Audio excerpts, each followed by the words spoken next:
I was just explaining to everybody that I've been teaching this material all month, and this last few days has been almost every moment that I've been awake, I've been teaching this material to people. So I'm hoping that I'm going to make sure that you got it all, because I just don't know who I've said what to. So hopefully the slides will keep me on track. So thanks everybody for coming back for module 3. I love this material. I particularly love this module of this material because it really is sort of, we've done the nerd work and now we're going to get practical around, you know, strategies, and not just strategies for kind of like heat of the moment, but also strategies that from our perspectives and where we sit are preventative for having less emotional floods and tips and things like that. And I know there are some people here with kids who are older, but this is really empowering information to teach our adults on the spectrum too, to help them sort of become more, I guess, inner aware of some of the things that they can do to help regulate their emotions themselves too. So hopefully people will find it practical for all ages and all, I'll say, verbal abilities too. So this is really pulling everything together. So I know there's some people here who are teachers, but I think most people are parents. So you know, I always say, like, keep your person in your mind as we're going through this material, because and that's impossible not to do, I know, as we're moving through it. But yeah, there's lots of real practical stuff here. So I'm going to get ready to share the slides, unless anybody has any sort of question or anything about the last bits of material, or any sort of light bulb moment that they'd like to share.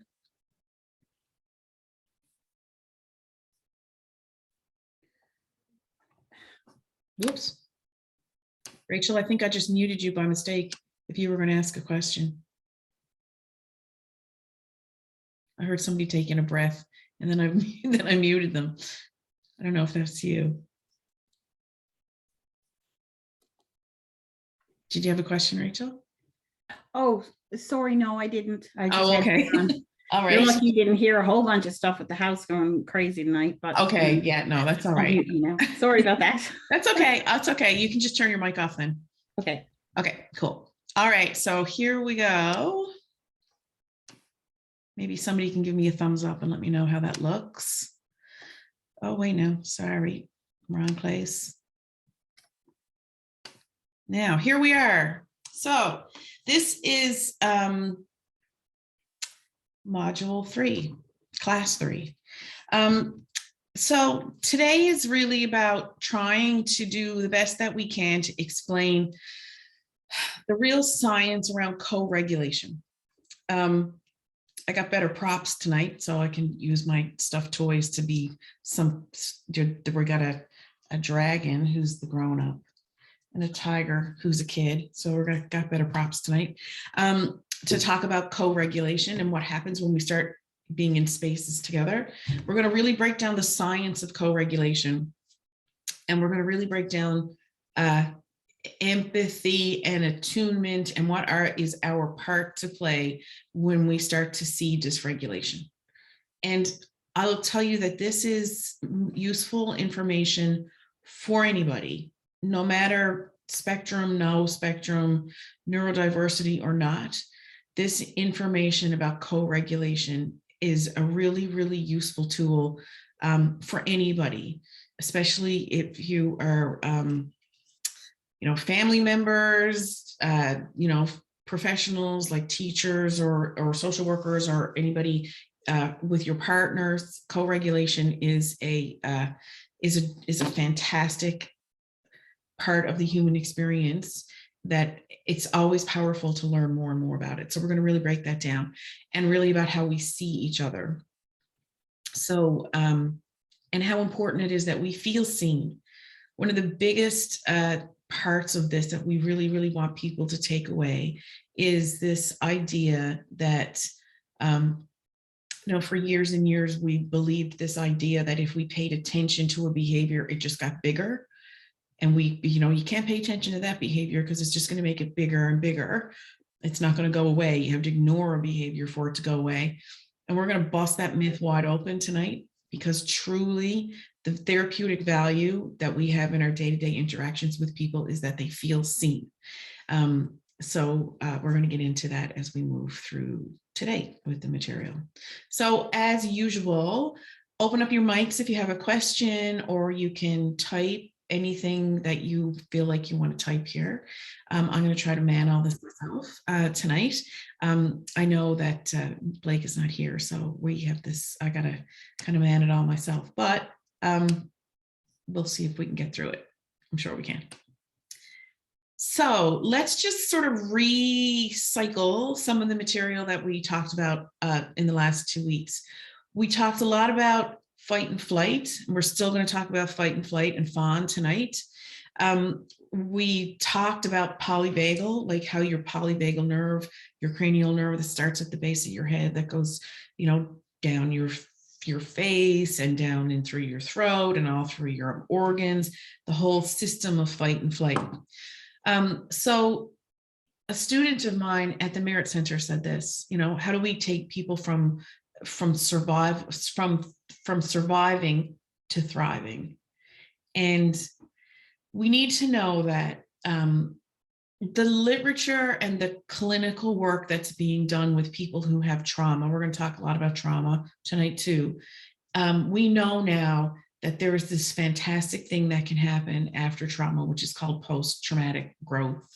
We used to think, this is about the science of resiliency and stuff like that, right? So we used to think that there used to be a time when it was sort of like surviving was, or growth after trauma was almost this impossibility, but we know now that that's not true, that people can really do some great work afterwards. But in the day-to-day world of people living on the spectrum and neurodiversity, what we're going to break down is that most people, unless they've got some really great self-regulation practices, holistic self-regulation practices, generally are living in survival mode all the time, which means super nervous system, super elevated, super up here, scanning, watching, listening, feeling the vibes of everybody around them, just because of the sensory overload, because of the past traumas, because of, maybe there were therapies that happened that weren't that great, or maybe made things worse.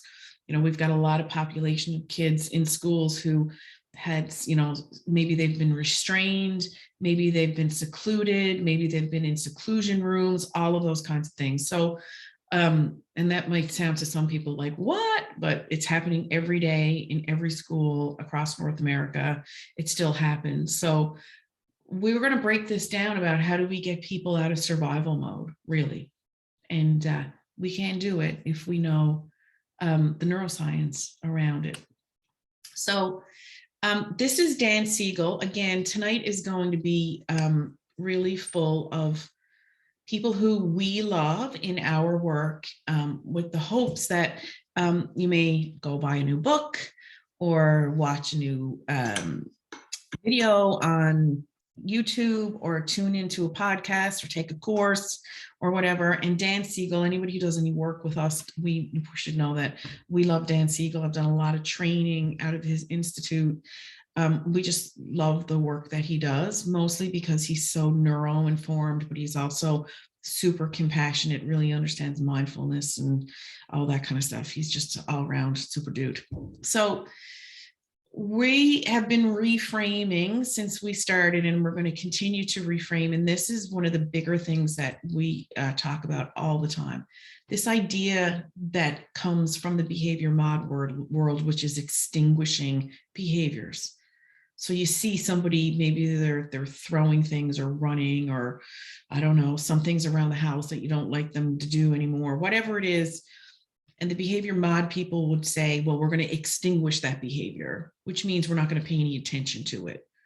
And we're going to get rid of that bad behavior by, paying no attention to it, or really focusing on something that we like and paying lots of attention to that. That was the behavior modification idea about it. And I think sometimes people think because we're so I say we here at Empowered Parents, that we're so moving away from that strategy that they think that we don't believe in discipline. And that's not true. We just don't believe in the definition of discipline, of what people in North America tends to think that discipline is.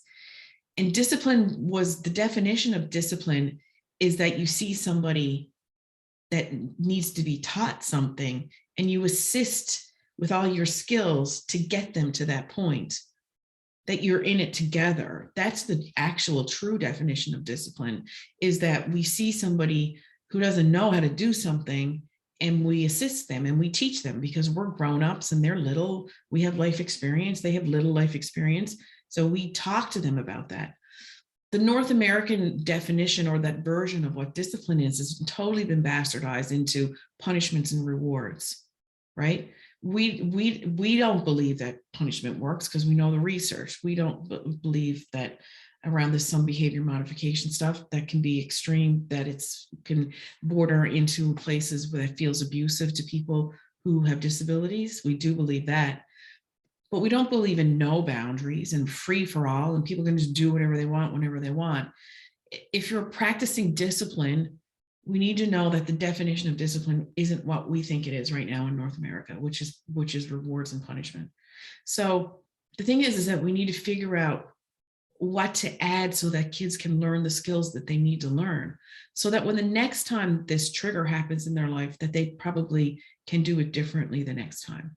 That's the idea about discipline, is that we teach the skills. It goes back to Ross Greene saying kids do well when they can. So it's up to us to either build the skill or remove the barrier, right? That's our job, is build the skill, remove the barrier. Maybe it's a bit of both. So, it's, we love Dan Siegel. We love his work. Dr. Dan, one day I'm going to meet him. It's going to be like I met Elvis. I'm going to be so happy. He's fantastic. So this is one of our, so in the work that we do, we have this concept, we call them the 7 pillars of emotional regulation. There are really 8 of them, but we'll talk about that later, of emotional regulation. And then we have a bunch of guideposts that sort of get us to those pillars. And this is one of our guideposts about feeling emotionally and physically safe in places. That when kids feel emotionally safe, they thrive. That's just the reality, is a given. When kids feel emotionally safe, when they are free to be who they are, when we have this concept that we use a lot in the therapeutic world called unconditional positive regard, which is, I'll love you just the way you are, right? You're not a broken person. We just love you the way you are. And that punishment and fear, or the fear of punishment, when we hang that thing over people, it will only create more challenging behaviors. We think because we do the punishments and the rewards that it works, because that thing might stop, that's in front of us, that's making us crazy, or that's making our worlds difficult. And we get this really false sense of security. But I compare it to like playing whack-a-mole. Like you've hammered down one behavior and then something is going to spring up over here. Sleep is going to go off, eating is going to go off, something is going to happen over here, because the struggle wasn't seen is what happens. Somebody is struggling and they feel invisible. So they're going to ramp it up because they want to be seen. And that's really what's happening in these situations. So living in the situation of fear, or the fear of punishment, or the fear of shame, or feeling more shame. We love shame in our culture too. We just use it like we're giving out candy to people. Sometimes we don't even know how much shame we use in our world of discipline with children, and it's probably the most damaging thing that we can do. So so that's one of our guideposts about emotional safety. Now, we could be here forever talking about emotional safety. It's a gigantic topic, but we are going to dip our toe into really what that means in settings. Also, so Susan Hopkins is the executive director at the Merit Center, where I also work. And she said this, and now they have it on t-shirts, and I got it on a coffee mug and a travel mug and all this stuff, because this is the reason why we call ourselves empowered parents. It is the science behind this. I love it when people can make really, really complicated things into a really simple sort of mantra, as something for us to remember. Because, people email us all the time and say, what do I do if this is happening? Tell me the strategies for this. And they want to buy the course that says these are the top 10 strategies to teach kids how to not, run or whatever, right? Like, people want to know, like, what is the strategy? And people will spend thousands of dollars on boxes and kits to roll out in their schools and in their houses because somebody says these are the top strategies. And some of them might work and some of them might be really fantastic. But if they're not done, that has some level of connection and attunement, compassion in it, where my presence is not deeply connected to the person who is struggling, it's likely not going to be as effective as it could be. So when we go back, talking about the stuff that we talked about in the last two classes about brains and the human brain being a social organ first, that's what this is about, right? It's about also the fact that parents know their children the best. Even if we had a live-in observation expert come into our house for a full week, they still would not know your kid the way that you know them. You know what they like, you know what they don't like. You're invested, you love them, you know them the best. And when we give people this information about the neuroscience and the neuroscience of co-regulation, this is the truth. You are the strategy. And you're the strategy because when we get really connected and really attuned to knowing how to co-regulate with somebody, there is no other strategy.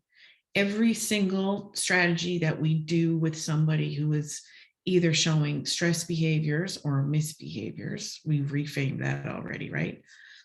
Needs to have some level of connection. My brain to your brain needs to have that in it in order to take the heat out of the limbic system. So I love this. You are the strategy. Here's the other good thing about this becoming our mantras is that here's what happens. Something happens. There's a big flood. There's a big emotional episode. I don't know. Maybe it's an aggressive episode. Maybe somebody gets hurt. Like, who knows what it is? Something happens and we pick up the phone and go, I need an appointment to see the school psychologist, or I need an appointment to do whatever. Or I need this thing to service, right? And if you're here in Newfoundland, most of those services are 18 months away, right? If you want to go to OT tomorrow, you're waiting 18 months. If you wanted, you want to get in line for psychiatry, it's 2 years, all of that stuff, right? Now, I'm not saying that we're better than psychiatrists or anybody else out there, but we know that parents can be taught a lot of this information and really be effective in helping their children. Also, because you think about how many times a day you get to do this, right? Like, so many times a day, a week, a month, a year, that you get to be that, therapeutic person for the people who you love. So you have more times to do it when we are the strategies. Yeah, it's a long wait list for sure. I was thinking that yours would be shorter in Ontario, but that's too bad. It's bad everywhere, especially now with COVID. Like, For physical help, it's excellent. MRI, anything like that. But any kind of mental wellness support, students at my school who are even in life danger, it is pitiful. yeah, it's really There's bad. one center that handles it, and they can be 6 months sitting Ugh. at home with suicidal thoughts, waiting to talk to someone. Oh So yeah, we yeah, really need to work on it in Canada. it's brutal. Yeah, it's really, really bad. Yep. Anyway, I was hoping that it might be better up there on the mainland, but not. It's really horrible. And if you're younger, even too, like you, it's really bad, really, really bad. But anyway, this is what we truly believe. And I don't just believe it because Susan Hopkins says it at the Merit Center. I believe it because I see it every single day with the families who come on board to do our Calmer Kids program. I see it every day. And when they finish, that's what they say. I feel more empowered. Now I know what to do. I didn't know what to do before. Now I know I can handle this in my house better than I could before. Doesn't mean they don't need any extra outside help, but that means they can make it to the next appointment until they, whatever happens. They don't feel so, they feel more empowered. They don't feel so helpless. It's always the feedback that we get on week 12. I don't feel so helpless anymore, is the kind of things that people say. So this is, part of the reason why we love this material. I just stuck this in here because we're going to really get into the connection. And I wanted to remind people, since it has been a few weeks since we started really talking about brain basics, to remind people, we could be sitting here for months and years and days and just talking about brains and what the new research around brains, but this is the omnipresent fact that we have to remember all the time. We are wired for connection. Little brains need regulated big brains. If there's tension, stress, anything around them, they're going to suck it in, and then they're going to look up at the adults and say, my brain needs to connect with yours, because if without your brain, I'm not going to make it. Without you taking care of me, I'm not going to make it. So this is the reason why we always say things like, you are the strategy, the connection time really matters, the attunement, because the simple fact about brains is that if we are on our own, or if we feel like we're on our own, we're not going to do very well. We will collapse. Physically, mentally, we will collapse without feeling like we're being seen by another connected person. And we could talk about lots of situations of kids who say, like, that one teacher 1 year changed my life because they paused and they took time for me, and those kinds of things, right? Like, and that's no matter what kind of crisis they were in. Just what takes that one connected adult, the difference that it can make in people's lives. And it's not an accident. It's because the desperate need to be seen and connected with, and you'll collapse without it. It's the reason, in Britain right now, they actually have, in their part of their government makeup is that they have a minister responsible for isolation. Like, it's really progressive, right? To ensure that senior citizens are connecting with other people, all those kinds of things, because it will make us sick if we're not connected with other people. So all of our interventions are based on these things. So I put this in here tonight because we need to sort of circle back to this whole idea about the nervous system and dysregulation.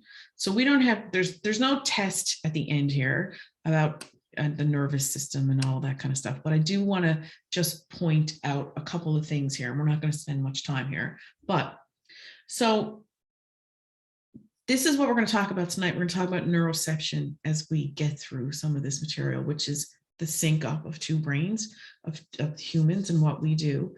So this is the important thing to remember when we're talking about triggers and what our role is here and what we need to really understand that's going on. So this is the brainstem. This part of our brain here detects danger and interprets it as dangerous or safety. Well, it detects stimulus. So it's important to know, like, for example, how my brain and body makes sense of sensations and stimulus and all of that kind of stuff is not just like, oh, it's just this day and this thing happens and I react this way. There's all of this stuff here, right? There's the environment, there's my body, how well I am. If I'm in pain, I will interpret this differently. So if I'm a kid on the spectrum and I have gut pain, I have an infection, I have my digestion is not, working the way that it does with typical people. Overall, I'm in pain. If the lights are too bright, if it's too much noise, if my clothes are uncomfortable on my skin, my body is going to interpret all of this stuff differently than another person right here who's not feeling that.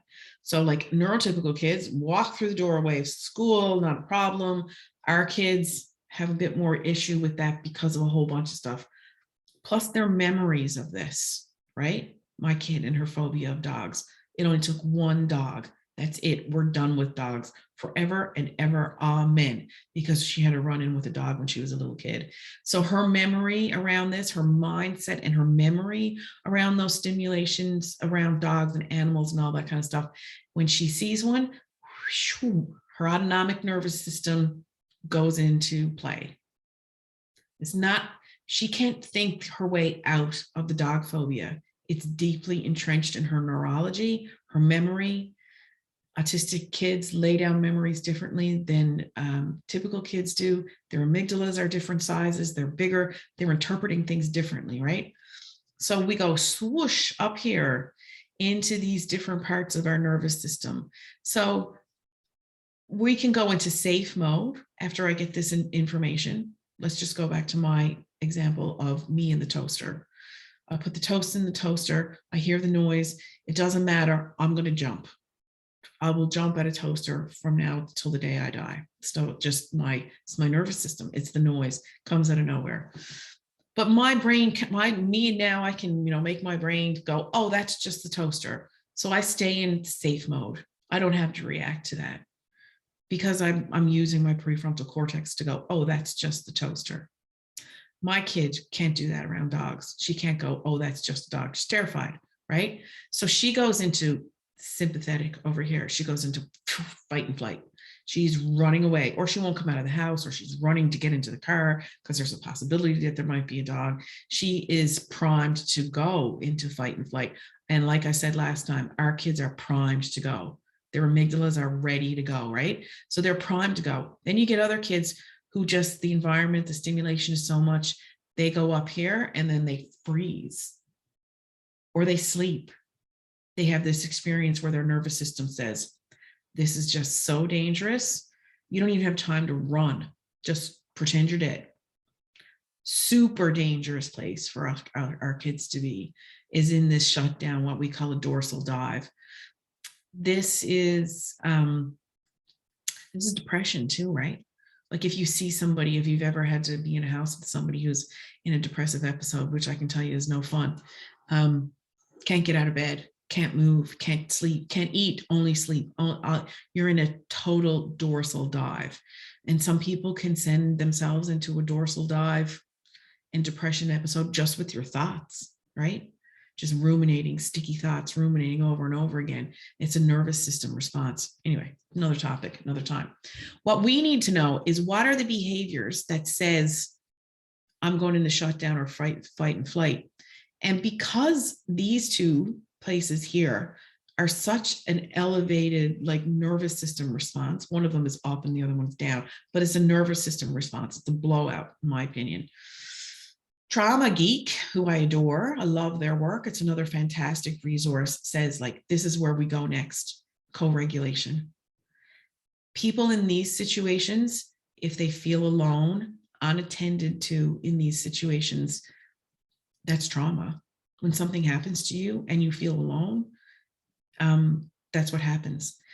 So we are talking about how do we use ourselves in these dangerous nervous system states to show the person who is struggling that we're there for them.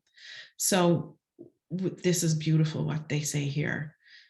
The nervous system returns to safety right here through resonance and mirroring. And we're going to talk about mirroring as we go through here. Trauma Geek is a fantastic site to follow if you're not already following already.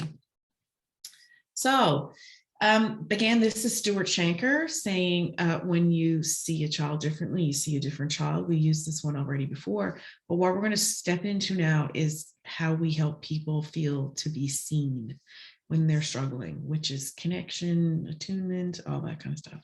We're going to break this stuff down. So Jean Clinton, who also is somebody who does some work at the Merit Center, she speaks almost at every summer symposium that the Merit Center does. She does a lot of video work in the training program that I teach at as well. So she's fantastic. So we've already talked about relationships and how important it is.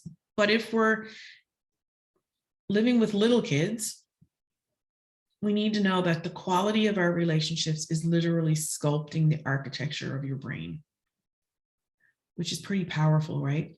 Like when you think about it.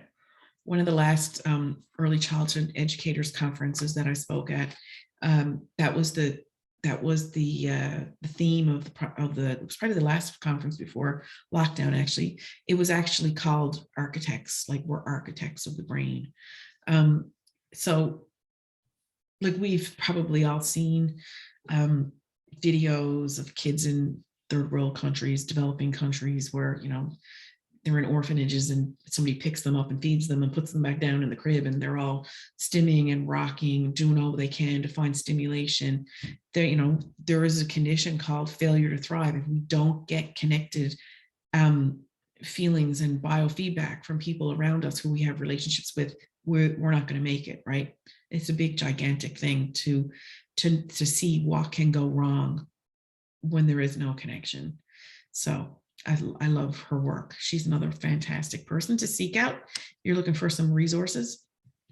Okay, so this is Dan Siegel, as I also this is the pillars, I guess, or the architecture of interpersonal neurobiology, which we talked a little bit about in week 1, which is when people come together, there is this space between us where great therapeutic value can happen, great connection, great trust, great, you know, everything can happen in this space between two people.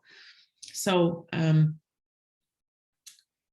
when we see somebody who's really dysregulated, we have a part to play.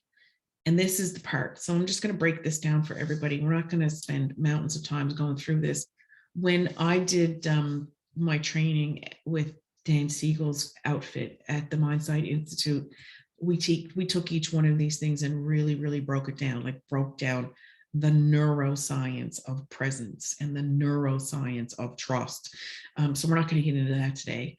But Dan Siegel likes to use acronyms for things, and mountains of acronyms for all different kinds of things that he teaches. But I really, really like this one. And this is the one that I share a lot about, the part to play. So when we see the struggle, when we see Newfoundlanders, well, all of us, but particularly Newfoundlanders, love forecasting weather. We love it. Like even our people who do the weather on the news are like superstars, because we just love forecasting stuff. We're going to get into what we're going to do to help forecast behavior soon, because we know when something's coming. We like to know when something is coming in the weather. So we like to know when something is coming in behaviors too. So when we see it's happening, our observation skills are great and we see it coming. Now, long before somebody goes boom and up and loses it, but when we see it, when we see the train leaving the station, when we have this like, oh, it's one of these days, like one of these days, like, you know, well, who knows what's going to happen. This is when we pull this out, this presence, attunement, resonance, and trust. So presence means not just I'm sitting next to you on the couch. Sometimes it does. Sometimes for our kids, a lot of talking is really hard for them.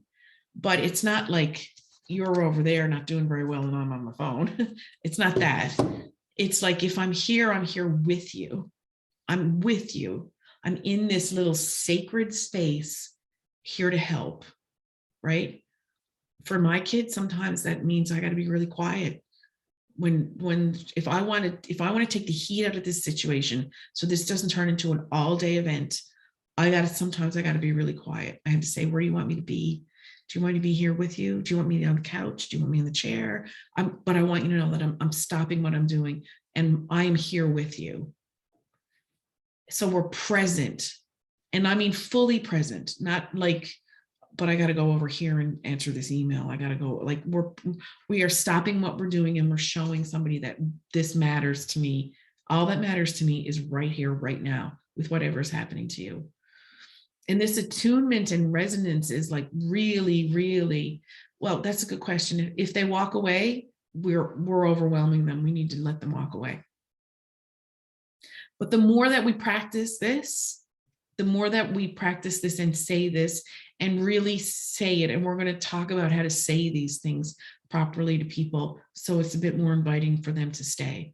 But if somebody walks away, and I know, Donna, your kid's a little bit older, so, you know, walking away is part of being an independent person too, right?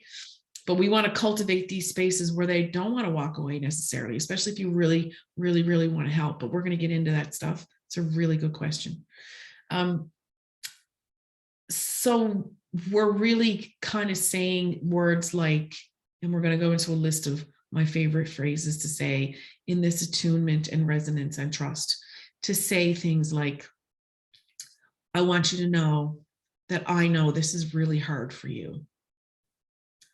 And if we can't use the words to say it, we got to say it somehow with our body language that says, like, when they're talking, I always say like this, I have my hand on my heart. I know how hard this is, right? Like nodding my head, eyes down, just really like, I want you to know I see you. And for my kid, when I say things like, oh, I want you to know that I know how hard this is. And I'm just like, oh, it's my best attunement that I can possibly do.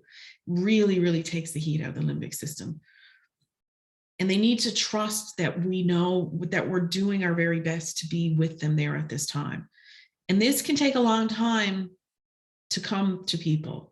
If kids have this history of where they didn't trust the adults around them, if they didn't trust if in the past it was always punishment and I don't see you and all of that kind of stuff, trust takes a long time for them to believe that this is an emotionally safe space.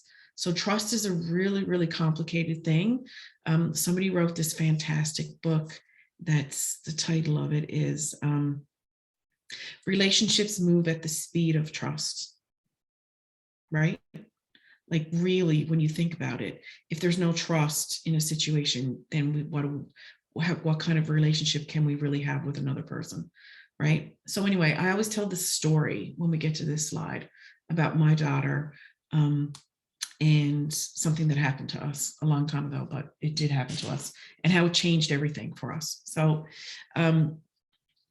we are at Sobeys and at the supermarket, and I'm a single mother, and she was so young at the time that I couldn't leave her home. She's 16. She's only now in the last year or so that I can actually leave her home and scoot to the supermarket and come back.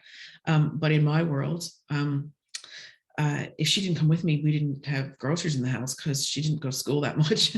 And sometimes she went to school. There was a year or 2 years, a couple of years where she did, but for the most part, she didn't. But anyway, if she didn't come to the supermarket with me, that was really hard for me, right? Like it was a pain. So she had to come with me. So anyway, we are walking down the aisle in the supermarket, the baking aisle in the supermarket, and she slips. And not falls, but like slips, like you're kind of like on the ice, right? You're like, the floor is a bit slippery. And so for a kid like her, who being outside is sometimes challenging, plus she doesn't really like big spaces, plus she's scanning for safety and safety and safety and safety, she slips. And then she sort of kind of gets herself together again, walks another couple of steps, slips again. And I'm like, holy crap, like, what is going on here? Like, what's so slippery on this floor? We couldn't see anything at all, what was on the floor. Anyway, we were in the baking aisle. Somebody had spilled sugar. They must have taken like a bag of sugar that had a hole in it, put it in their cart, and sugar went all the way up the aisle.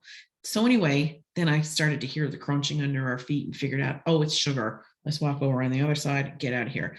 But she was done, right? Like it was just too much, too scary, too whatever. Anyway, we got out of the aisle. I thought she was okay. Went over to customer service and said, somebody should really clean that up because it's dangerous, right? Like you can't see it, it's invisible, all that kind of stuff. Anyway, started the escalation of her not being able to go to the supermarket because she was terrified that she was going to slip and she was going to fall and she was going to hurt herself. So our kids feel all this stuff differently, right? Other people would kind of go, no, that's never going to happen again or whatever. But for her, sticky thoughts, anxiety, it got really, really, really sticky. And the supermarket got to be a problem for her. And it therefore got to be a problem for me. It was really frustrating, super, super frustrating that she couldn't go to the supermarket. So sometimes I'd be like, we don't have a choice, right? We got to go. And so she would come inside the doors of the supermarket and her whole body language would change. She'd get really, really small and she couldn't look around. She was like, I was just like, oh my gosh, people are going to think that she is an abused child because she was like literally terrified and she couldn't walk. And all she could do was like this, right? Like go really, really slowly in the supermarket. And I was like, oh my God, this is going to kill me. Like, this is going to make my life hell. Not to mention that I'm the person in the community who's trying to teach people about what to do when I'm in this space, and I can't be the person who loses it in the supermarket, right? So anyway, I was getting more and more elevated, and you can see why people would pull out, right? They would kind of go, if you don't stop now, we're leaving, or you have to stay. Like you could see how you could get really kind of, I was up here, she was terrified, and I was riding up here. Anyway, some fairy on my shoulder tapped me on the shoulder and said, you got to calm down and relax because she's really, really struggling. And I did.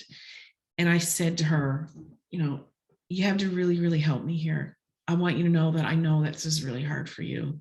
This is really, really hard for you. And can you please explain to me what's happening? Because I don't understand it. And I really, really want to help. So can you explain to me what this is about? So I got all this information suddenly about the floor and the floor being slippery and how, she thought she might feel better if she was pushing the cart because that might help stabilize her. Or like her legs were shaking. When you get so scared that your legs are shaking, right? And so we'd walk a little bit and I'd say, how is it now? How do you feel? Do you feel safe? Do we need to go? Should we stay? Should we go? It's not a big deal. We can leave. It doesn't matter. But just help me understand this. So she'd walk a little bit more and then she'd explain. Then it got into the idea that she was having difficulty with the big ceiling. That turns into this whole thing that she's always been afraid of places that have big ceilings. So the supermarket was hard for her before she slipped. So I continued to have a conversation with her more and more about it. I'm really connecting with her, really attuned, really trying to say, like, we don't have to stay. We don't want to. We can do whatever you feel like we need to do. And then I got the information from her that she felt safer on the outsides of the supermarket, like on the outside than she did on the inside, which is understandable. She slipped before. So I got all this information out of her. We finished the trip to the supermarket, and then it turned into more of a conversation about it at home. It really made a difference in our relationship. There was a whole bunch of things that happened in this really fantastic therapeutic moment where I was with her when she was really struggling. I changed everything. I went from up here to like really soft. I'm with you. Can you help me? I see you. Let me in. So the behavior modification people would say, if you pay attention to a behavior, it's going to make it bigger. And I argue it is the exact opposite. If I had not paid attention to that behavior, it would have gotten bigger. It would have meant no more supermarkets. It would have meant I'm not going anywhere where there's no places with high ceilings. It would have meant no more movies. It would have meant no more whatever. Her world would have got smaller and smaller and smaller because she would have felt like nobody understood her. Nobody asked me any questions about it. Nobody sees me. So I'm here to bust open the myth of the idea that we think that if we go into the trenches with somebody in their emotions, that we're going to make it worse, that we're going to kick open some kind of hornet's nest and we're going to pay attention to the behavior and we're not going to know what to do. We're going to make it worse, or we're going to all that kind of stuff. And I'm here to tell you that this is the exact opposite. If we move closer to somebody who is struggling, that's what takes the heat out of it. And that's what makes the behavior start to slowly go away. But that was a pivotal moment in our relationship not because of some kind of crazy strategy or whatever. It's because I downregulated and I went in rather than staying up here with like, stop what you're doing. This is driving me crazy. Why don't you stop? Why don't you stop? Why don't you stop? I tell this story all the time with this slide because we've all been there. We all have been to the point of where we're up here and we're just like, I'm done. I don't know what to do. Leave everything here. And guess what? When we get home, no more iPad, no more whatever, like it's easy to see how we get up here because we believe that that's the strategy. But when we're up here, we're not making any sense either, right? But this part to play, like when you see somebody who's really struggling and we down regulate and we go in with them, or we were already regulated anyway and we go in with them, you will see a difference. I promise you, you will see a difference. And that doesn't mean just your kids, it's your partner, it's whoever, that this will take the heat out of anybody who's up here, right? It's fantastic remembering or point to remember, because we walk away, right? Because we don't think people's going to see us or understand us or whatever. But when we cultivate a space that's like this is true emotional safety. You can have a crappy morning, you can have a crappy afternoon. I'm just here to help, right? When I did this stuff with Dan Siegel and I was learning about it, I was like, wow, that's really cool, because this is the stuff that we try to teach people. It was just really validating. So this is the deep therapeutic relationship. And in that example of what I just gave, what happened to us, I was nourishing her neurology. I was like, just like, take the heat out of the situation. I'm here with you. Deep co-regulation. I love this. Talk about it forever. So here we are. This is what I did. She was in the storm. I just met her there. It was still pretty rocky. It wasn't smooth sailing. There was still lots to talk about, lots of stuff to do. But that's what happens when we meet people where they are and say, like, and we talk in the research about emotions, they're actually called contagions, which I find fascinating. That's what they're, it's one thing in our world that is contagious. And, when we meet people with calm, we actually can lend our calm to other people. That's a really fascinating thing, right? And, when I'm calm, I can actually lend it to other people. I put this here just to shift gears a little bit. In the resources that I'm going to send out after this class, there is this fantastic video that I think should be like required watching. I love Venn diagrams. I just think they're the coolest thing ever. This guy, I think he's also on the spectrum, does this fantastic ability to, just a second. It's interesting that this is the latest stuff on classroom management and high school teachers material. De-escalate, love it. I hope they're teaching it right.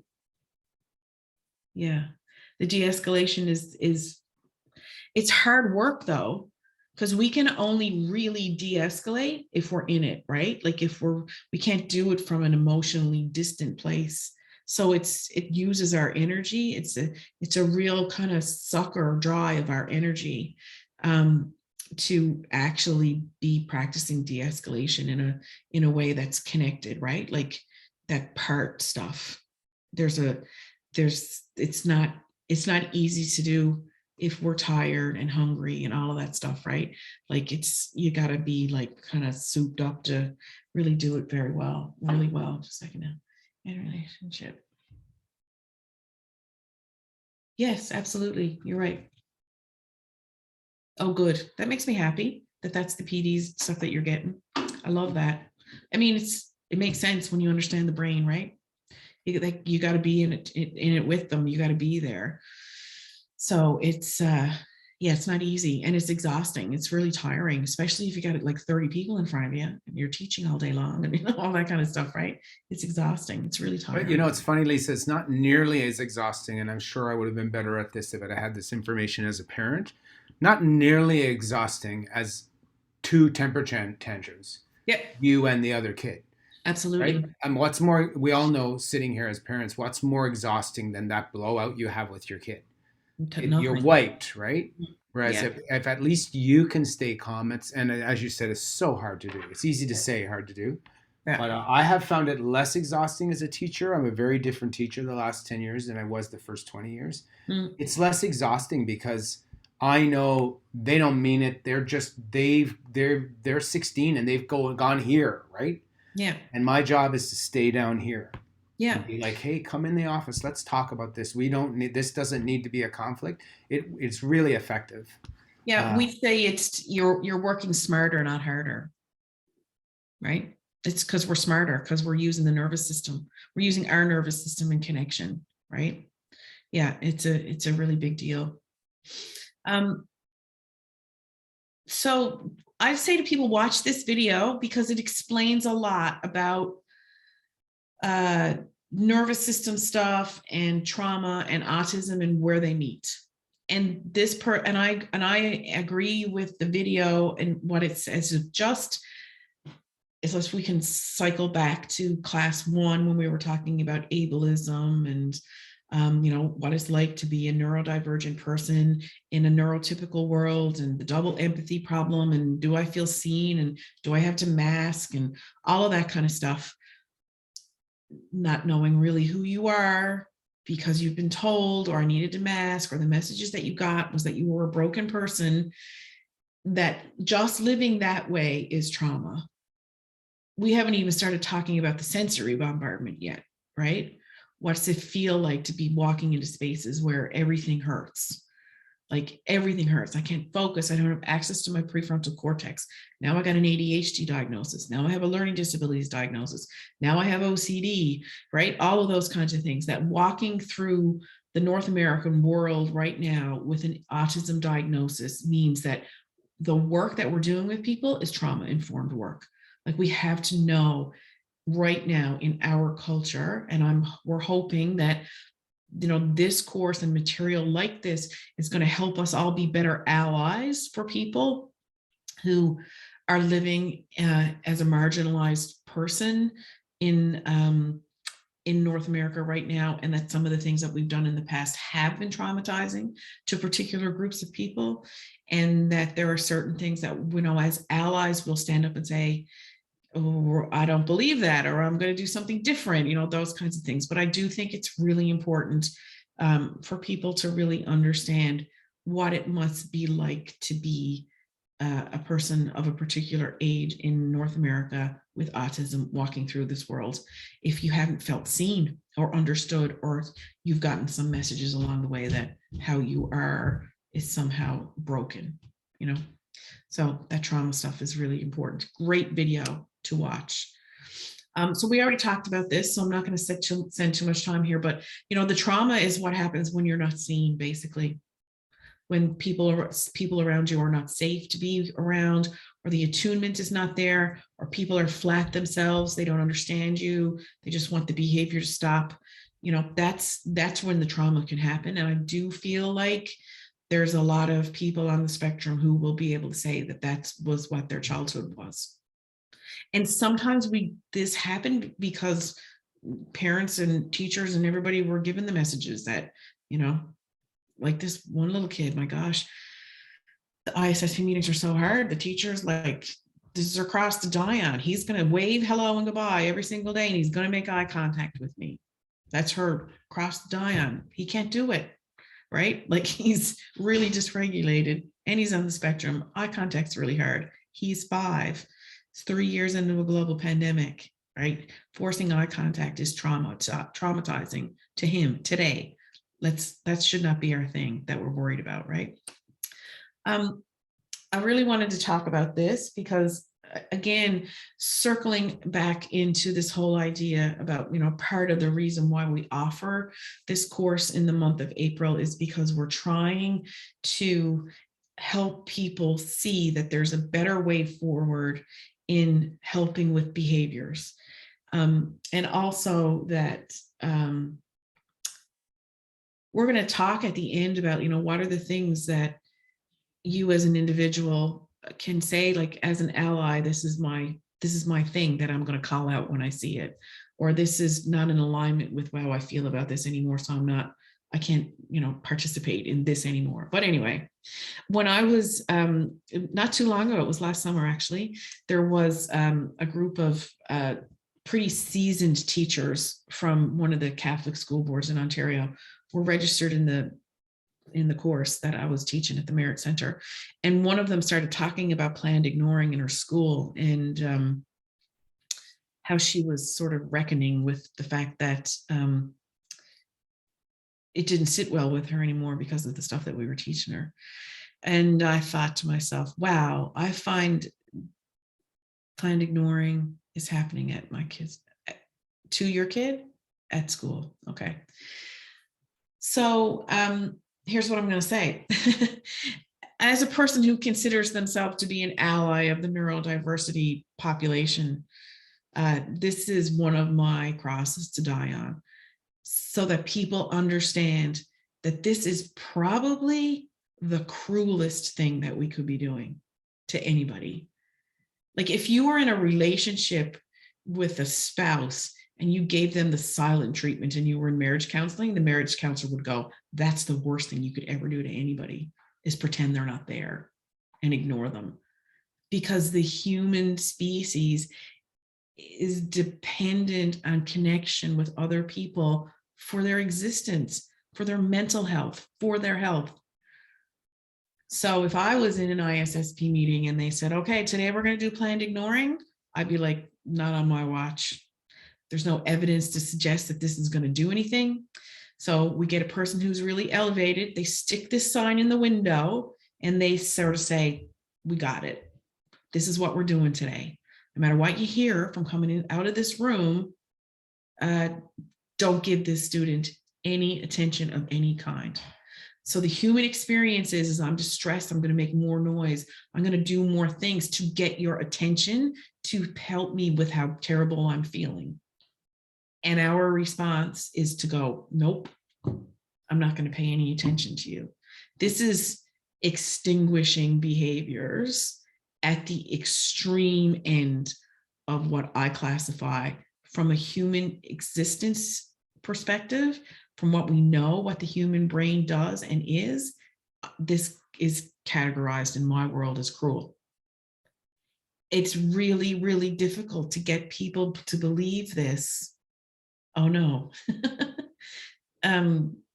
It's wait a second. No, this is the sign that they use in schools. They put it in the window and say, I'm ignoring somebody. We are purposely, as a team of people, not paying any attention to any behavior or one particular behavior. And you know what? They may get quiet. It might work. It might work that the behavior gets quiet and then it goes away. But the damage that we're doing, it should be. But our systems are really invested in the behavior modification process, and particularly with our kids who have lower language, right? Or less language. So I sometimes wonder whether I leave this picture in here when I'm doing this presentation, but I can't take it out because it is, in my opinion, really cruel. If people understand the human brain, the human species, and how badly we are dependent on each other, it's easy to see how this is cruel. It's the opposite of what we're going to talk about. Like, anyway, I could talk about it forever. It's this is my job as an ally to call this stuff out. Yours might be something different, but for me modeling being an ally, this is my thing right here. I'm not going to go too much into this because we've talked about this already a little bit, but the sensory overload can lead to trauma as well. That's another part of it. So I'm not going to spend so much time here. I'm only putting this here because I think that Kelly Marler is fantastic. If you want somebody to follow on social media and you don't want to spend much time on social media and you want to get the best bang for your buck, this is the gal for you. She is fantastic. Occupational therapist, really understands interoception, which is the sensation that happens inside of our bodies. This is when we're talking about, kids interpreting things that are happening inside of their body. She's absolutely brilliant. So I just wanted to put that there for that reason, because we've got bigger things to talk about. This is the meat and the potatoes of why we're here tonight. This is the concept of interbrain or an interbrain connection is sometimes often new material to people. So this is the sort of foundation of what we call interpersonal neurobiology. So here I'll get to my props. So I'm the adult and I'm bigger and stronger. I have a fully developed prefrontal cortex. I'm a dragon. I'm a purple dragon. And I'm a little kid who prefrontal cortex is not fully developed, not much life experience, really little. So what ends up happening, and this is a feature that we have as humans that's just really difficult to think about, that there was a time when we all couldn't speak. Humans just didn't have the muscles and the tone and all that kind of stuff yet. There was a time when we didn't speak. So this is left over from that. When we walk into spaces together, our brains link up. So when I'm listening to my Spotify list on my Bluetooth speaker, I can't see that connection that happens. I just know it's working. It's playing, right? James Taylor's playing on the Bluetooth speaker. When you leave water on your counter long enough, it's going to evaporate. I can't see it. It's just an action that's happening that we can't see. When people move into spaces together, their brains link up. It's a given. It's part of the human experience. We need to know that that's what happens. So brains co-regulate together. And this interbrain connection is all about safety. Do I feel safe in this situation? So I walk into here, I'm little, I'm vulnerable. I know I'm not going to make it without the help of the grown-up. So I look up and my brains connect and say, my subconscious, my nervous system is doing this fantastic job of saying, is this person cool? Are they safe? Is it safe for me to be around them? And if I feel that way, I'll be okay. If I'm getting any mixed messages, if this person is scary, loud, bigger, stronger, not connected to me, making eye contact or not making scary faces, then this is dysregulation will just flows down through the interbrain connection. And then we get a dysregulated kid because their nervous system is saying, I don't know about it. I don't know. This doesn't feel like a safe place to be. The interbrain connection is just something that we need to know happens. It's a given. And it's a forever feature. I like the way Stuart Shanker says this, that it is the foundation of how all of our relationships happen. It's a forever feature. Verbal, nonverbal, lots of language, no language, selective mutism, whatever, we're looking for connection with another person. Our brains are linking up. Forever feature. And it's about nervous system and safety. So this is something that we talk about all the time, that, this is the basis of interpersonal neurobiology, that we all sync up when we come into spaces together. Now we can do scan fMRI machines when moms and babies are together and see parts of their brains that are lighting up when they're talking to each other, or when they're breastfeeding. We're able to test levels of oxytocin and all those kinds of things just when people are connected, to see the therapeutic value of connection from a very, very early age. And the thing is that what people sometimes don't realize, it is our role to use our nervous system to turn the alarm off, rather than going up here and staying up here. This is our role, especially with kids who are on the spectrum. It's our role to use that part of our brain to turn the alarm system off. So the other part that what happens here, and which is also really important to know, if you put your hand on your forehead right here, right behind the biggest, boniest part of your head, is a little section called mirroring neurons. And that's what happens when people come together. Our neurons start to mirror each other.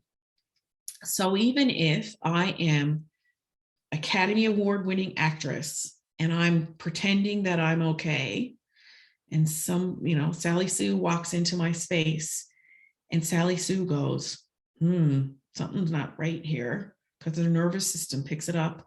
The nervous system picks it up because my neurons mirror, the kids' neurons will start to mirror the adults' ones. We walk into spaces, we need to know that they just mirror each other. So this is another really big part about why we need to be taking such good care of ourselves, especially if our kids are complicated, if there's stressors, if there's neurodiversity. They walk into spaces and they know right away. They're also masters at scanning for safety, right? They can hear it in the tone of your voice. They'll look at the muscles around your eyes, and they'll walk in and they'll think something's off, right? And then we go, no, I'm fine, I'm okay. And they know the difference. You can't pretend because the mirroring neurons are doing their jobs and we're coming together. And it is important here that this is the part that we know that we really do need to start taking really, really good care of ourselves, because they're co-regulating off of us, whether we're, using our sing-song voice or not. They're mirroring off of our neurons. I love this mirroring neuron stuff. So I'm not going to do this, but this is sometimes what they say now, is that there's this neuro section about people coming together and feeling safe or not feeling safe. But often people on the spectrum have this neuroception issue where eventually, if you're living in a stress cycle long enough, remember we talked about that allostasis overload last week, where your body's just, the homeostasis collapses and people are not doing very well and they're living in a stress cycle. What ends up happening is that even in spaces that feel safe, we start seeing them as unsafe because it's not safe to be anything else. Or a stress cycle, we read everything as if it's dangerous. So how we eventually work around that is really, really tough. If people have been living in stress cycles for years and years on end, and often our kids on the spectrum are, and what ends up happening is that they start seeing everything as dangerous. And they will even tell stories about, like, remember when you yelled at me about this thing? I was like, I did not yell at you. That's not what happened, but that's what they believe happens because everything around them is dangerous. So there could be some faulty neuroception going on here. So you can see how that can get up here too, right? Like, that didn't happen that way because you remembered a different way. They're not even living in the same world as us. They're totally misinterpreting everything that's going on around them. Never fails, or I'm in ISSP meetings and, the kids come home from school and they say, I don't have any friends, nobody likes me, blah, blah, blah, blah, blah. And you get in the class teachers, they're like, what? They have 5 fantastic friends or 20 friends, right? Like, they are just not seeing the world the same way. I'm just going to blow through this stuff because want to get to the meat here. This idea about teachable moments, like we think when kids are really elevated on up here, that it's time that I'm going to go in and I'm going to really teach them. This is not going to happen anymore. This is my job here, up here. We used to teach people this stuff. Like, there's this teachable moment for stuff. And there is, but we need to know that when people are really elevated, it's not like, oh, this is a teachable moment. It's actually is the signal about how do I connect. That's a nice reframe too. So if we really want to take the heat out of the limbic system, this is our role here. This is some cheat sheets about things that we need to do. We need to really think about, if we can, if it's a person who's on the spectrum who's not comfortable with eye contact, then cross that off the list. We're not forcing eye contact on anybody just because I wrote it here on a list. But we need to get really soft in our body language. We need to, like, if kids can tolerate touch, even if it's just a touch on their shoulder, anything like that, this is when the train is leaving the station, right? We need to send messages with our body language, with the softness of our voice, the tone of our voice. We have this sing-song thing, like, can you tell me about it? Like, oh my gosh, wow, I'm really here. I know this is so hard. This is so hard. Like, really, with this very empathy filled, we're going to co-regulate with our bodies and our voice and empathy and the words, and saying, acknowledging, right? Like, I know, this must be so hard. Must be. These tricks will take the heat out of it. Sometimes when we teach this stuff to people and we say, like, go home and practice it, like, go home and try it. And their kid is like, oh, going up here, and then they start pulling these things out and it's new. They've never done it before. And the kids are like, what is happening here? Because they're not really, it's just like not what they expected. It really gets their attention. And then, you know, you can fall into it a little bit easier. But sometimes people are like, when they describe what happens to their kids the first time they start using it, if they haven't used it before, it can be quite interesting and sometimes a bit funny, actually, their reaction to it. This is a myth that I always want to talk about blowing out of the water. This is another thing that for me, modeling my allyship, wants people to think about is this phrase we say, I don't know what happened. They went from 0 to 100. Our kids, neurotypical, neurodiverse kids, are never at 0. Monks on a mountain are maybe at 0. If you're lucky enough to be on a beach in Jamaica right now and you're a couple of margaritas in, you might be at 0. Maybe. I have been 0 on a beach in Jamaica, so I can say that. But our kids are often way above 0. Most of us, North Americans, are not at 0. We're hungry, we haven't slept, we're working really hard, we're 3 years into a global pandemic. Our kids are mostly at 80. There's not much space to go between 80 and 100, right? This whole idea about, oh, I don't know where this came from. If we have our observation eyes on and we know what our kid is like when the train is leaving the station, our kids are never at 0, ever. So that's a myth that I like to bust out. Here's another fantastic web page or a fantastic resource on Facebook, the Attachment and Trauma Network. I just love their logo too, right? This heart with this hand down inside of it. Yeah, so our kids are never at 0. None of us are, ever. Okay, so this is really where everything comes together. And we're going to spend probably, most of the time that we have left talking about this and our role here. So let's just break this down. So this is what we call the flow state in recovery. So let's just look at the very top here. And most of us know this, right? We've seen it before. The boom is when we're aggressive. The desk is cleared, the classroom is emptied, all the aggressive behavior, right? This is somebody like fight and flight. They are running for their lives. They're going. You can't stop them, right? They're like really trying to get out of the way. They're totally not available anymore. Their prefrontal cortex is gone. Their nervous system has taken over. They're gone. Lot of like unconsolable crying, like really, really busy, just totally upset. Vomiting. This is where I might probably said this a couple of times. We're working with a kid right now who vomits almost every day before he goes to school. And this is the freeze, right? Like gone, dissociation, freezing, gone. So this is sort of the situation where we want to do all we can to avoid this as much as possible. This is really hard on your body. This is not just somebody whose mood is dysregulated. This is a nervous system response, right? This is a blowout, neural crash, blowout, nervous system bomb, like boom, happened, right? So we're trying to talk to people about the fact that when this happens over and over and over and over and over again, that leads to illness, disease, takes years off your life. It shortens your telomeres, which is, really deep down in your genetic code.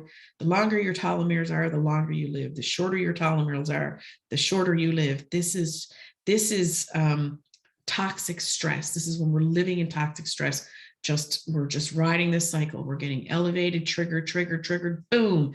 And then we recover a little bit and then we swoop back over here and we go up again. And some of us know what that looks like, right? There was a period of time in my kid's life that's what was happening. She would get triggered, boom, up here, a little bit of a recovery. Up here again, just this swooping constantly. It's really, really hard on your body to be living like this. Plus, that's what you know then. Trigger, boom, right? And we think it's manipulation sometimes, but the nervous system is making the choice here. Sometimes I'm sitting in meetings with people and they say, if he could just make better choices. I'm like, he's not making the choice. The nervous system is making the choice here. The running away, the crying, the screaming, the on the floor, the nervous system is making a choice in this situation. So let's just break this down. Like I said just then, nobody's down here. Nobody's perfectly 100% not impacted by stress or, perfectly slept and perfectly connected and all of that kind of stuff. Jamaica, a couple of margaritas, you're probably about right here, maybe. Our kids are probably about here most of the time. They're already burning through their energy. They're probably already exhausted. If they're not sleeping, if they're not eating well, if they're not being supercharged up with supplements, if they don't have really great connection time, if school is loud and stinky and not connected people there, our kids are really, really close to the explosion at any time. Anything can happen. Somebody looks at you sideways, boom, you're up here, right? So here's what we did here. So we put these flame things here because this is the definition of stress, is when we're burning through our energy. So up here about what's happening, tension is rising. So we do this, tension is high, energy is low.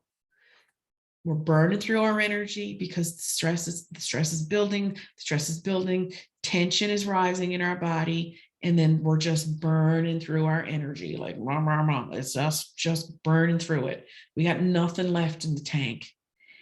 And in here, then we tip our coping cup tips. So whenever you see this behavior here, we need to know that person is tired, needs to rest, needs more rest. And if it's happening over and over and over again, it's a person who is probably really, really chronically tired, and tired because they're just revving through their energy all day long.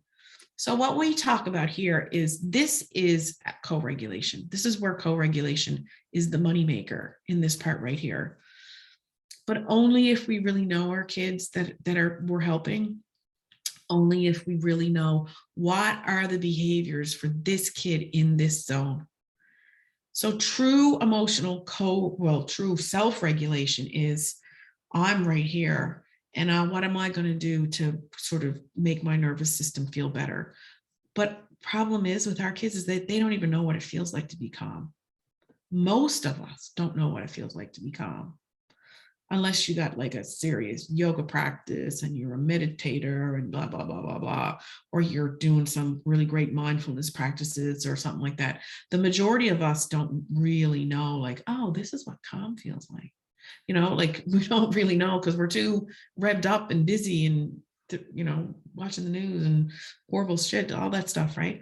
So real true self-regulation is, I don't feel this great today. I'm distracted. I'm disorganized. And I'm going to just sit in my office with the door closed and do some deep breathing. And I'm going to downregulate and I'm going to feel better. That's self-regulation, right? Really, really, really hard to do. Hard to do if you're a grown-up, hard to do with a fully developed prefrontal cortex, hard to do.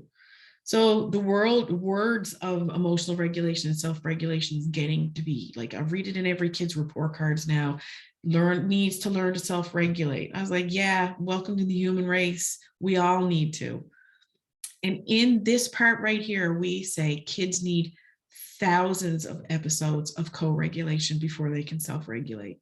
It's all co-regulation till your brain, your prefrontal cortex is fully developed. And there's people out there who really understand this stuff who say we should never be expected to self-regulate on our own, no matter how old we are. The human species wants to reach out to other people to help. Think about the worst day of your life. Who do you pick up? You don't do it on your own. You pick up your phone and you call your partner, or you call your sister, or you call somebody, or your person, right? Like when we're really distressed, we reach out to people and say, I can't believe what that person said to me, right? Like when we reach out to other people. So this idea about self-regulation was like, yeah, I don't know if we ever really can do it very well. Some of us can, but it's because we're practicing it and we know the science of it and all that stuff. So here, off my soapbox on that, around that. We need people in our lives to help us do this. And especially if we're on the spectrum, neurodiversity, trauma, ADHD, learning disabilities, we need people to help us with this. We need to model, we need to show them. So this is when you pull in this soft voice. I'm here to help. My hand is on my heart. This must be so hard for you. I know this is really hard. This is where we're doing like masterful, lending my calm to another person. And now it doesn't work perfectly every single time. And it's a skill to learn how to do, right? It's a skill. Some people here want us to tell stories to help downregulate them. Some people here want us to be really quiet. Some people want to hear stuff. Some people need music. Some people can't, you really got to get to know people to know what works. And what works some days stops working when puberty hits, right? Like we think we've got the mathematical equation about what's going to happen in this situation, and it doesn't work anymore. We're going to go back and try all over again. But it's our role to be really active in this part here. That's the true co-regulation. True, because we want to try to avoid this as much as possible, really, is what it is. And so what's our role in this part?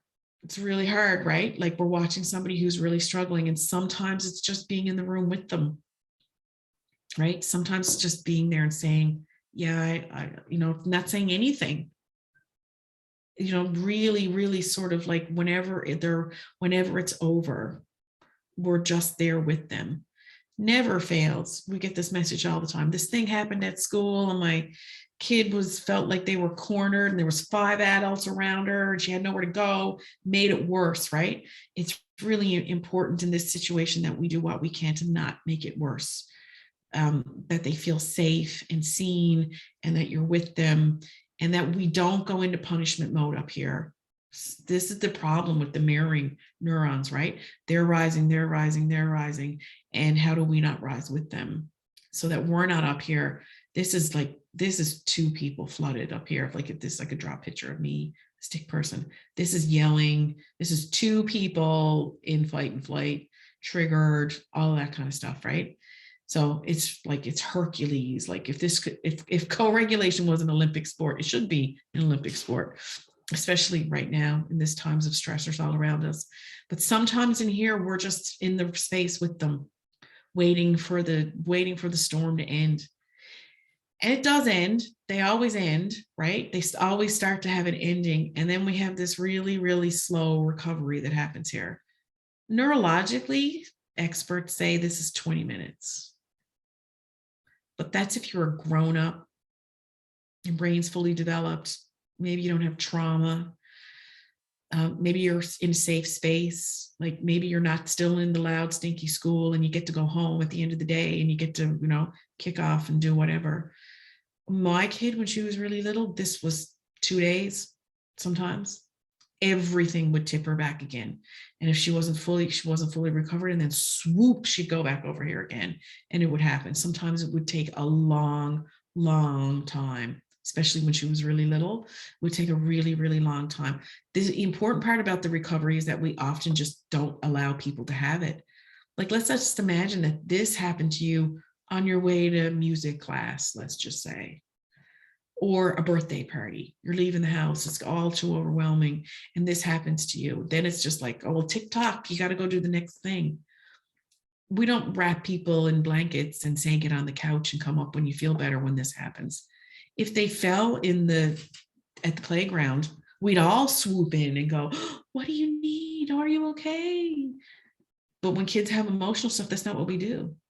We bought the magic beans and thinking that if we pay attention to it, it's going to make it bigger and worse.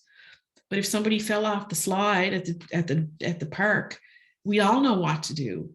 Or if somebody had pneumonia, we'd wrap them in a blanket on the couch and be over, like, are you okay? Like, are you all right? We'd wait for them to recover. We don't wait for people to recover with this stuff. It's just like, okay, well, now you're getting on the bus, or now you got to go to music, or now we still got to go to the birthday party, or we got to go to Christmas dinner, or, whatever, right? Like I had to cancel the birthday dinner last week, 2 weeks ago for my kid. She couldn't do it, right? If I had pushed her here, what would have happened, right? When she wasn't fully recovered, right? So it's one of those things where there's a big reframe in a lot of this stuff that we need to do. Kids can't do this by themselves. They need us. Often we're too loud and too busy and too punitive up here. This is not the teachable moment at all, right? And sometimes we think that that's a teachable moment. And we also often do not give this the time that it needs. I say to people, like, this is when we come home from school. If we vomited, we'd probably be able to come home from school. But a temperature, they'd send you home. But sometimes when our kids have these episodes, they don't come home, right? They're there, they're forced to be there for the rest of the day. Or we don't know they should come home because we believe this idea that, oh, well, they're recovered, they're okay now. But this is a super, super tender spot. So our recovery here is really like, yeah, I see you. That must have been scary. It must have been really scary. Can you talk about it? Do you remember? And if they don't want to talk about it, they don't want to talk about it. But it's nice to, get some information here too when you can. So I'm just going to pause here for a second and see if anybody has any questions that they might want to ask about this. If it sounds, most of us know this, right? We know it ourselves too. It's not just kids. This is grown-up stuff too.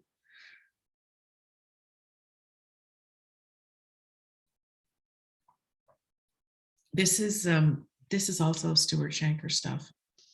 But, well, he might have gotten it from someone else. I can't quite remember, but we made a visual of it. We use this all the time to help people explain what our role is in these different parts of this. So that's a big one. So, oh my gosh, I'm having such difficulty with this pointer. So it really takes big courage to be with somebody when they're having these big emotions and respond with empathy, or to be, or to,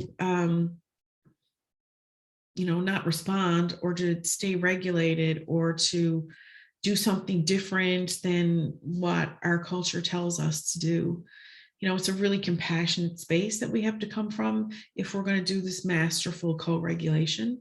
Like, if we want emotional regulation to be cultivated, we got to model it ourselves. We got to be there. We got to know what to do, all of those kinds of things. It takes a lot of courage to hold space for somebody who's having a hard time. It's this idea about holding space for people is gigantic in the therapeutic world. Like, how do we do that? Especially if we're, going up ourselves. It's pretty courageous and brave in a culture that tells us other things to do. So this is another fantastic resource. This is the Beacon House out of the UK. And this is Bruce Perry.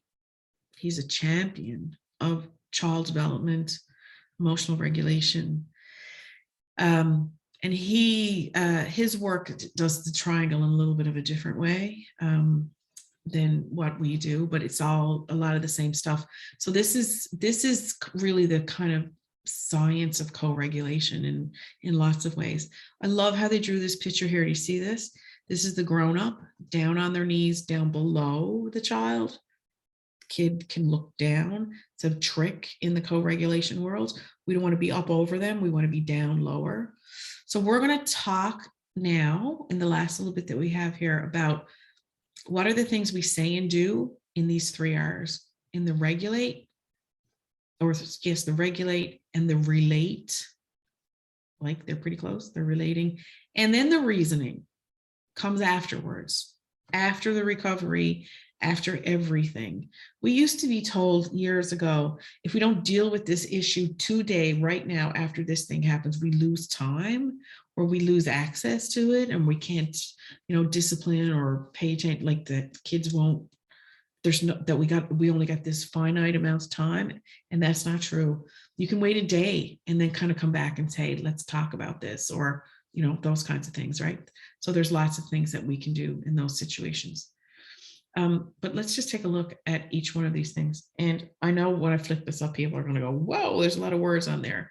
We're going to send all these resources out to people in the resource page afterwards. But what I want to do is kind of break it down a little bit before we open up the chat here a little bit more for people. So this is another resource. The reason why I want to share this, I'm going to take my pointer down for a second here now. This is another fantastic resource, Canadian resource called NeuroChild. I love it. They've got so much good stuff. So they took Bruce Perry's work and made it into some really, really great tools for people. So we're going to send this out to people in the slides and also the forms, these things that you can print out. So the regulate one, like in the bottom of the triangle, is we're actually speaking to the brainstem when we're doing this stuff. We're trying to speak to the panic centers of your brain to say, like, this is okay. Don't, like, we're trying to do what we can to help regulate and take people out of fight and flight. So here's some of the things that they suggest. If anybody, if you want to invest in something that you're going to love and your kids probably going to really like to, get some weighted things like weighted blankets. Our house, we've got weighted blankets in our trailer. We've got weighted blankets in our bedrooms. We've got weighted blankets everywhere. You can buy them everywhere now. They're all over the place. So we got to think about movement a lot of times for some kids. You know, we're talking about moving muscle groups, doing some rhythm, those kinds of things. Okay, thank you. Give me a call later if you want to talk. Okay, bye, Shauna.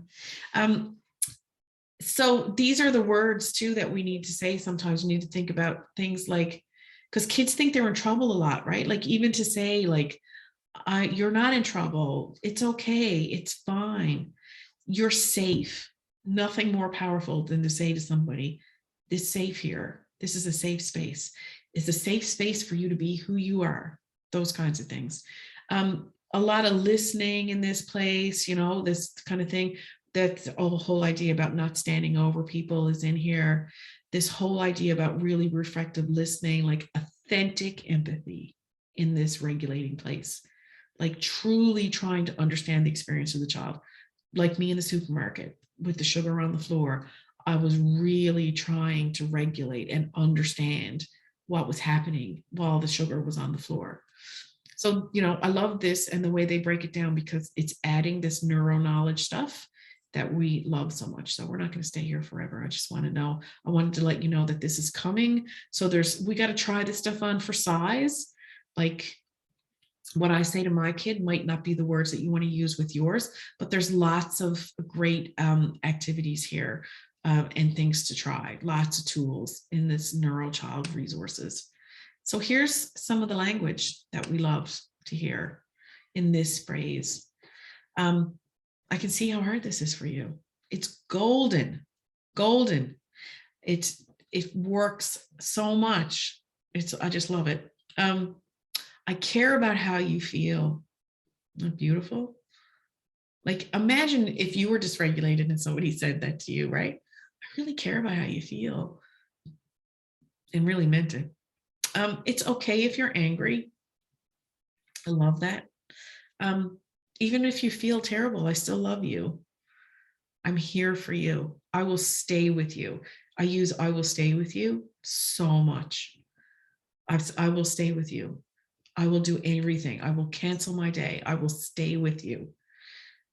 This is a fabulous resource. This is a great one to have on hand, which you're going to have because we're going to send it out to you. And there's all the logic about why we use it around this connection and attunement and all that stuff. It's a pretty great one. So here's another one of the R's. So we're talking about over here, this is about the sensitive relationship.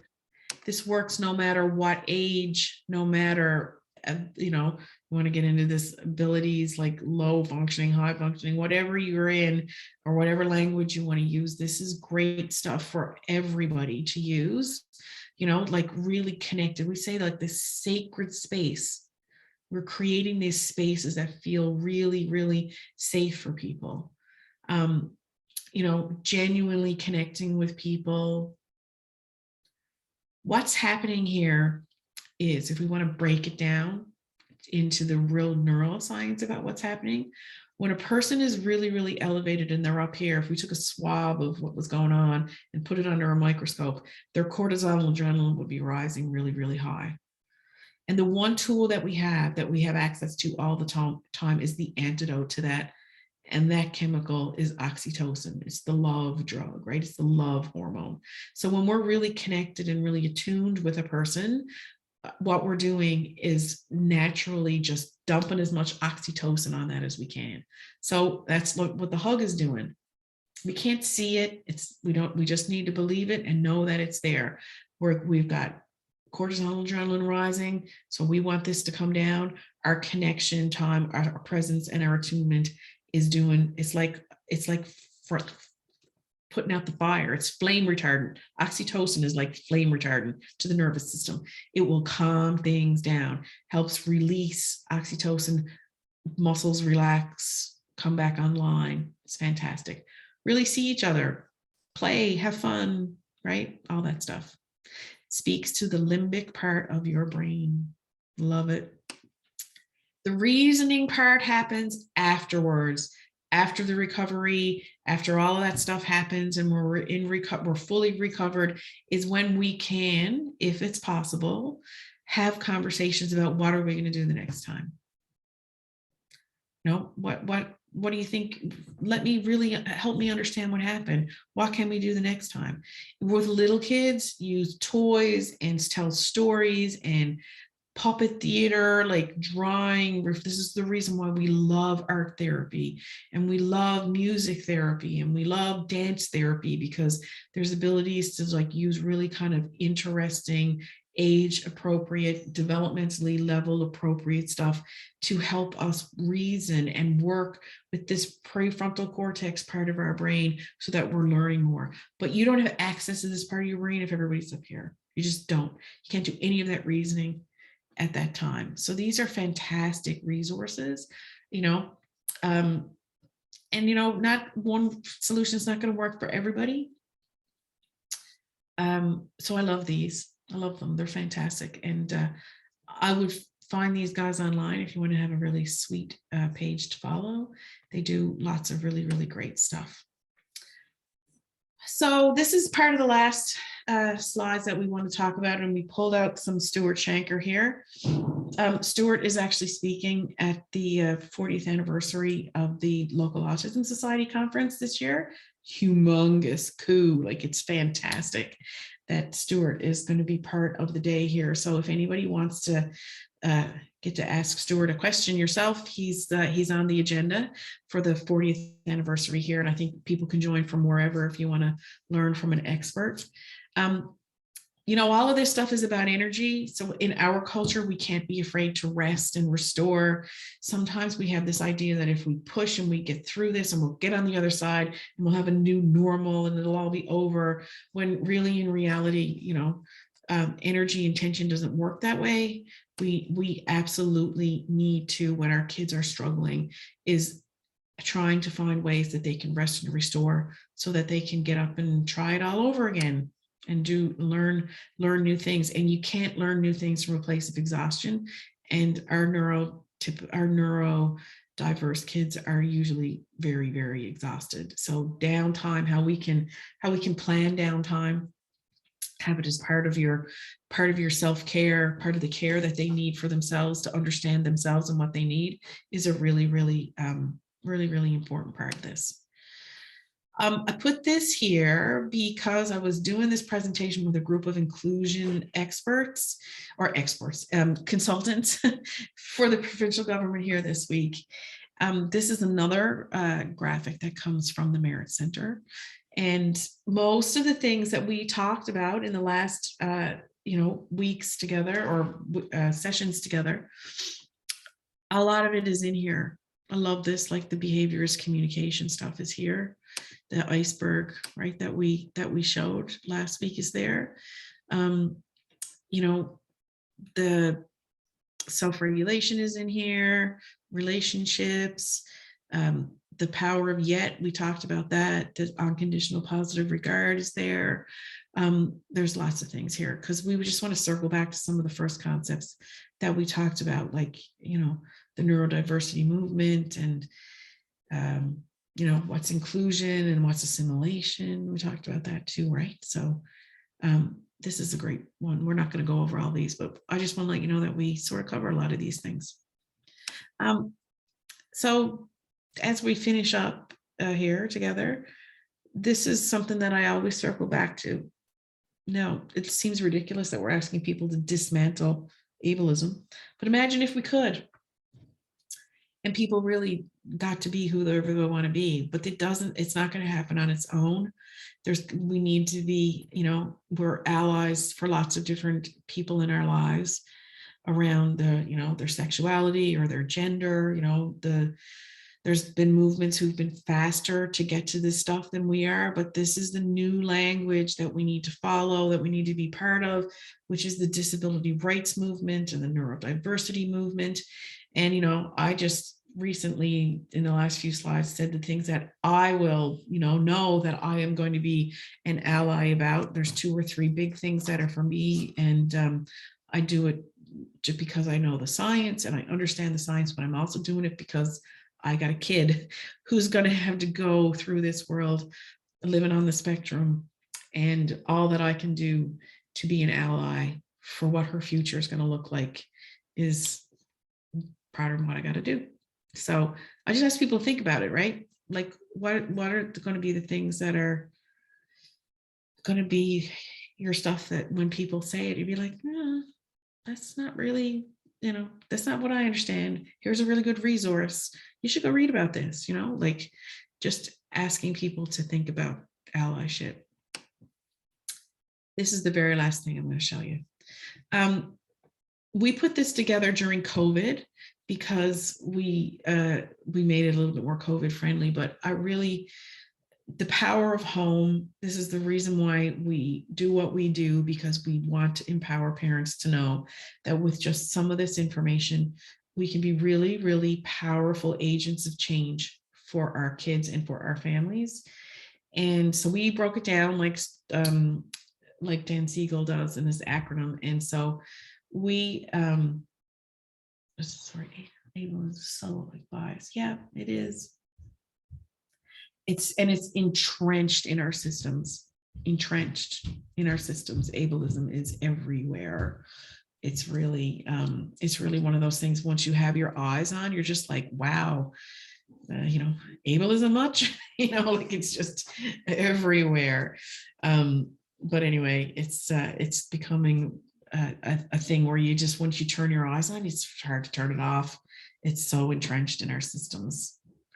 Where our kids are spending the majorities of their days, and in our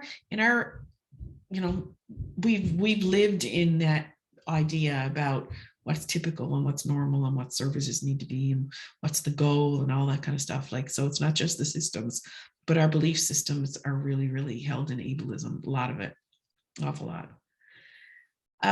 How do we create havens? When you walk into spaces that truly are emotionally safe, they are. When my kid walks into her neurodiverse choir, she feels safe. In any house, any system, any after school club, any daycare, anything can become an emotionally safe haven for people. When we know our stuff, when you can be who you are. It's a really, really, we can cultivate this environment. The idea about havens, we actually at the Merit Center have a 5-step process to take people through if they make a decision that they want their schools to be like, when people walk in the daytime, it is like, it's zen, right? Like everybody is free to be who they want to be, but still things happen. We actually walk organizations through the processes of setting up spaces so that they can call themselves a safe haven. So that's the H. Any place can become a haven. Always observe. We have to know what stress behaviors are. We got to forecast the tension, like we talked about, the weather. We can forecast the weather, so we can forecast what's coming out of the gate. We're doing it anyway.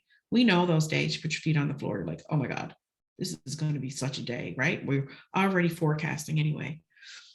So we say, this is 3 weeks of material just jammed into 4 letters. We've got to observe and provide connection. So we're observing connection. That's the O. And the M is that we're modeling, always modeling. We're modeling emotional awareness, emotional acceptance, that we're practicing everything that we can to be emotionally regulated. Means we're sleeping well, we're eating well.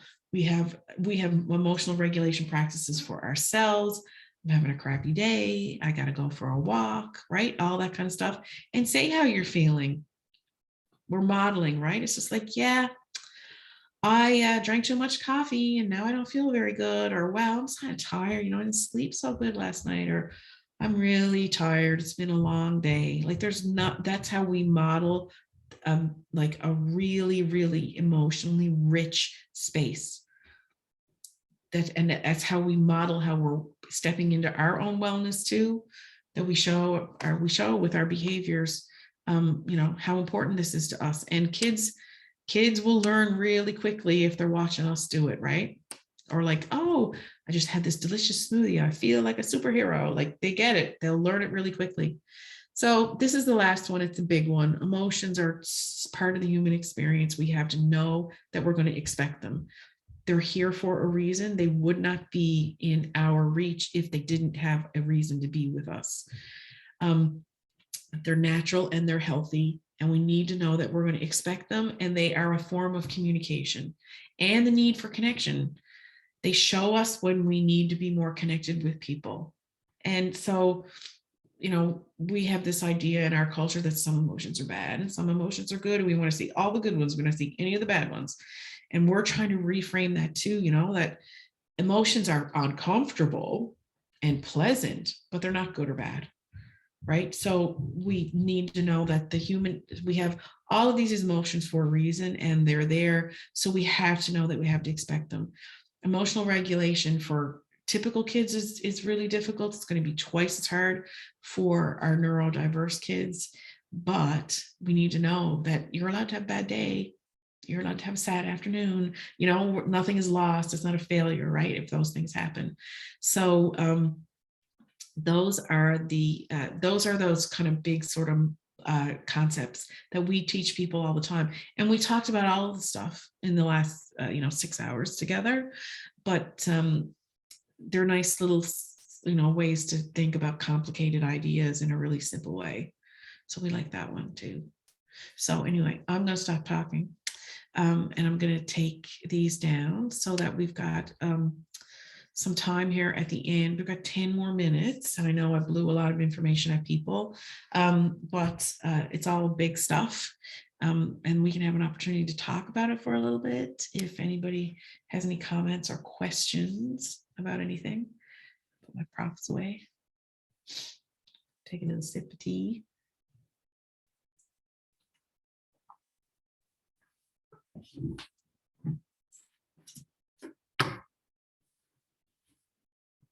If anybody feels like they have to scoot, I know people are putting kids to bed and it's a tangly time of the night for most people, but the recording is going to come out tomorrow with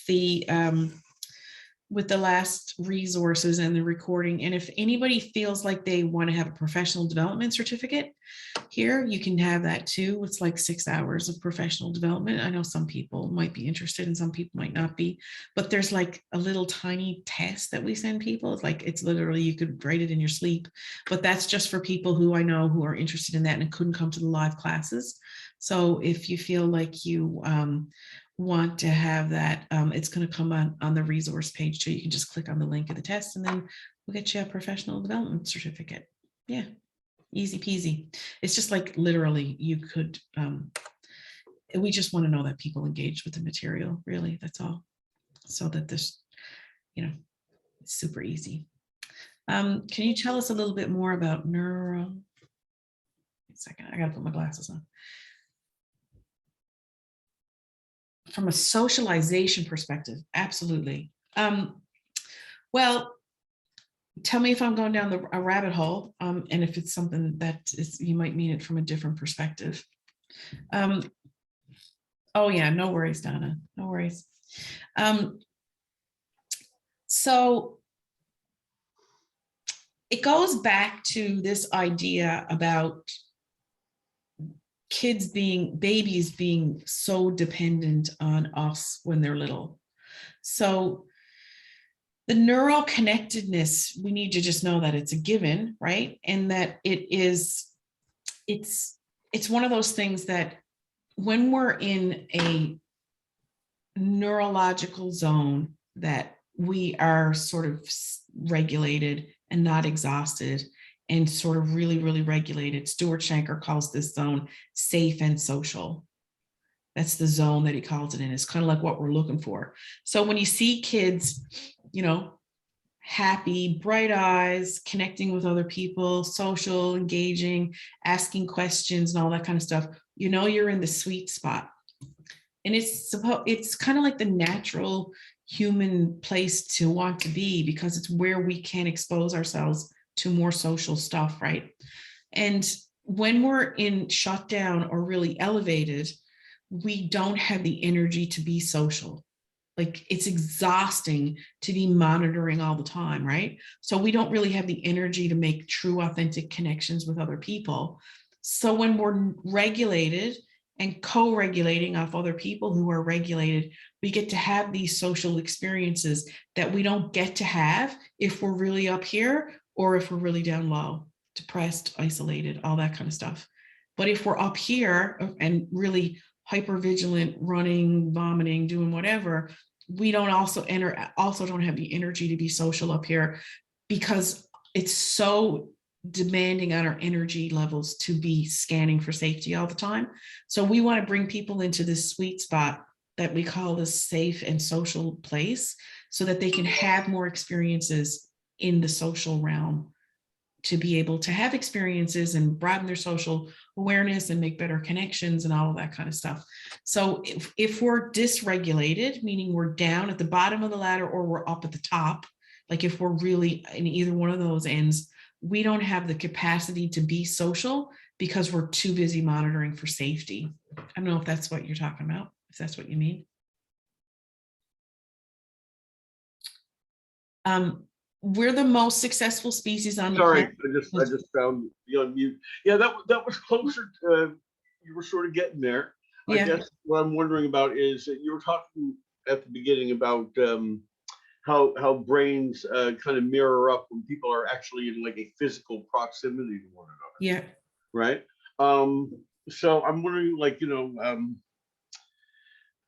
are kids better off in a group environment? Like, say for autistic kids, can being around other kids be beneficial for them if they're feeling basically safe and connected? And conversely, can isolation from a group of kids their own age be bad for them?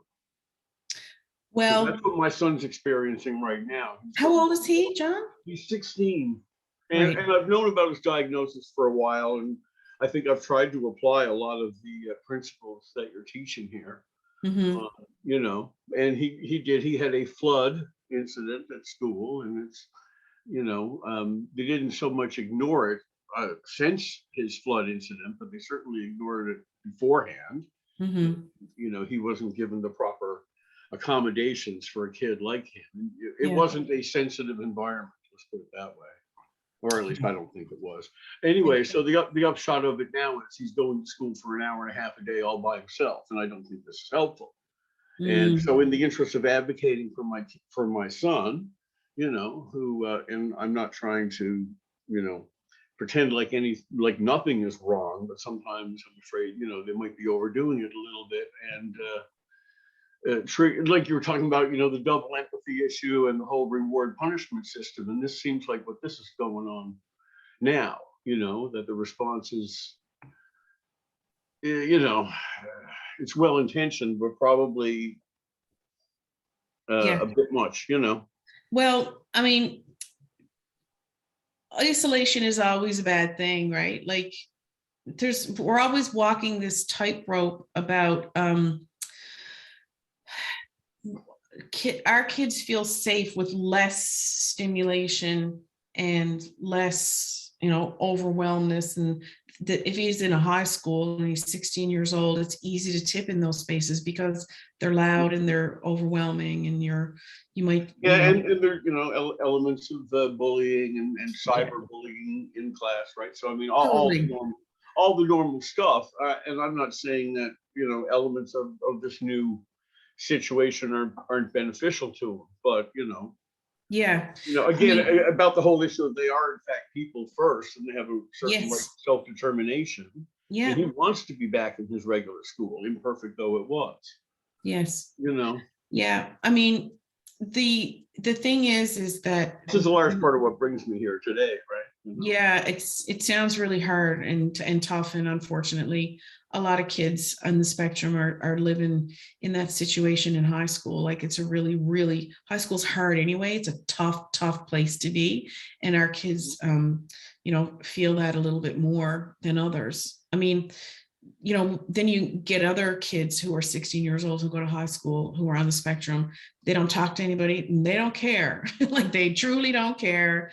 Like No, I know. their parents care, but they don't care. And they say, stop talking to me about it. You don't understand how little I care. Like I just don't. And that's true too. We got to believe that, even though for some parents it's like, it's breaking my heart, but they just don't care. They truly don't. Lisa, I would Yeah. interject there just to say that my kid, he looked like he didn't care. He said he didn't care. He cared. He's a lot like my dad. He really doesn't care. But he has discovered there was a lot of trauma without belonging. Yeah. So he didn't care that people were being mean to him or bullying him. He had a joke. He used to go, when the big guys would come after him, he used to go, and like wither away, and they'd be so freaked out they would walk away from him and not beat him up. Yeah. But at 24, he's like, I've never fit anywhere, and this has been traumatizing. Yeah. So Yeah. I yeah, agree with I you.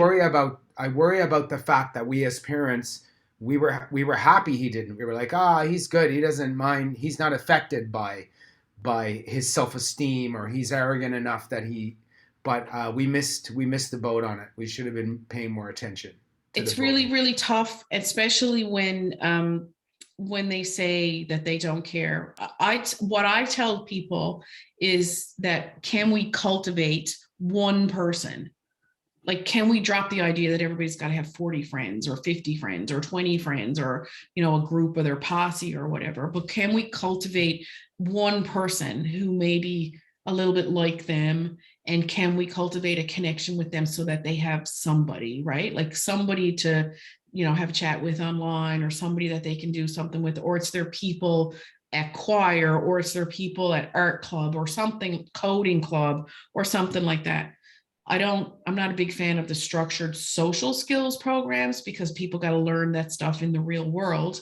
But I think that if we know that, like, you have this luxurious situation of looking back at it, and now he's able to say that's how he felt.